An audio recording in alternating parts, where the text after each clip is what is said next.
सास बनी डंडे वाली भूत। शिखा की नई नई शादी हुई थी।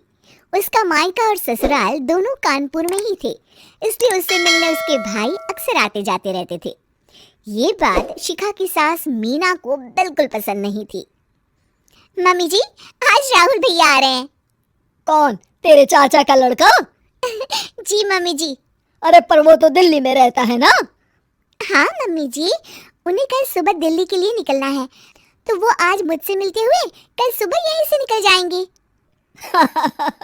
हमने तो धर्मशाला खोल रखी है ना।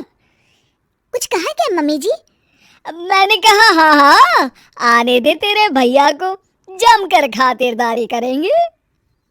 अब तो कुछ करना ही पड़ेगा, इससे पहले कि मेरा घर धर्मशाला बन जाए। ये कैसी बातें कर रही हो मीना? सच ही तो कह रही हूँ। अभी इसकी शादी को साल भर भी नहीं हुआ और आए दिन इसके घर वाले आ धमकते हैं। अरे तो क्या हुआ, वो इसी शहर में रहते हैं तो हाल चाल लेने आ जाते हैं। इस बार मैं उनका हाल और चाल दोनों ही बिगाड़ दूंगी। अब बहुत हो गया जी। अरे ये कैसी बातें कर रही हो, हे भगवान, बस आप तो देखते जाइए। शाम को राहुल आता है। नमस्ते आंटी, कैसे हैं आप लोग? हम लोग तो ठीक है, तुम कैसे हो बेटा? मैं भी अच्छा ही हूँ आंटी। बस आज रात के बाद नहीं रहोगे। चलिए भैया, मैं आपको हमारा घर दिखाती हूँ। रात में खाने के टेबल पर शिखा, रोहित कहीं दिखाई नहीं दे रहा। जी भैया, वो ऑफिस के काम से बाहर गए हैं, कल शाम तक आएंगे। अच्छा अच्छा।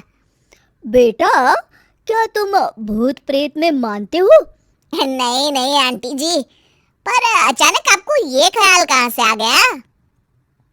पता नहीं क्यों, कभी कभी मुझे लगता है जैसे रात के समय बैठक में कोई घूमता रहता है।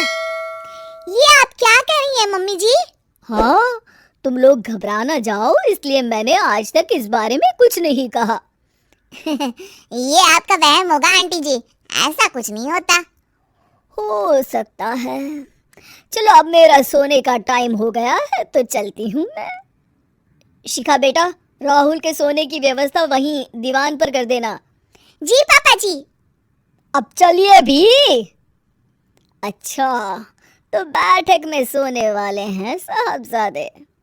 क्या बड़बड़ा रही हो? कुछ नहीं, आप सो जाइए। मीना और महेश के सोने के बाद शिखा और राहुल आपस में बात कर रहे होते हैं, तभी डोरबेल बजती है। अरे आप! सरप्राइज! काम जल्दी खत्म हो गया तो मैं आज ही चला आया। ये तो बहुत अच्छा किया।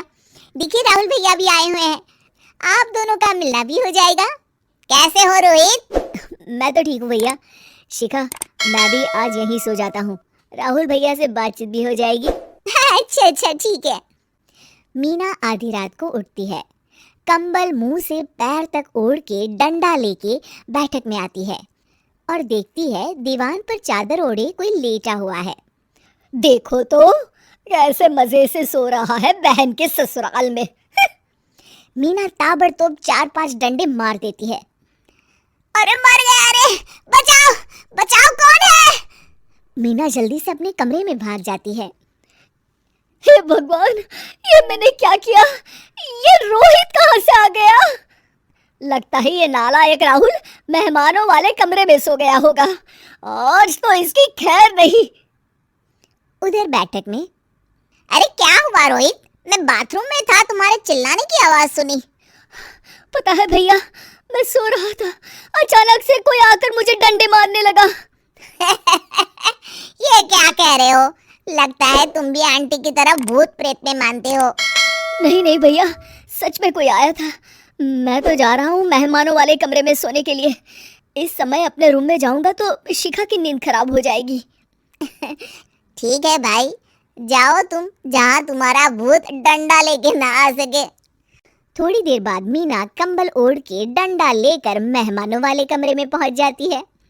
वो बिस्तर पर सोए रोहित को फिर डंडों से मारने लगती है। अरे मर गया, अरे मर गया। तू भूत प्रेत में नहीं मानता ना? ये ले, अब डंडे खा।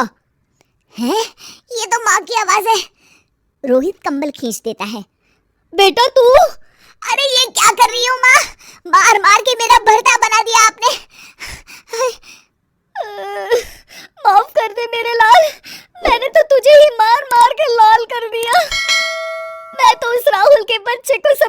बचाना चाहती थी। राहुल भैया को? हाँ बेटा, मुझे लगा अगर उसे डंडे मारूंगी तो शिखा के मायके वाले यहाँ आना छोड़ देंगे। हे भगवान, माँ, ये घर शिखा का भी है, उसके घर वाले जब चाहे आ सकते हैं। हाँ बेटा, आज मुझे भगवान का इशारा समझ में आ गया। मैं कितना गलत करने चली थी और अपने ही बेटे को चोट पहुंचा दी। अब चुपचाप जाके सो जाओ माँ, और किसी को कुछ बताने की जरूरत भी नहीं है। शिक्षा दूसरों का बुरा चाहने वालों के साथ भी बुरा ही होता है।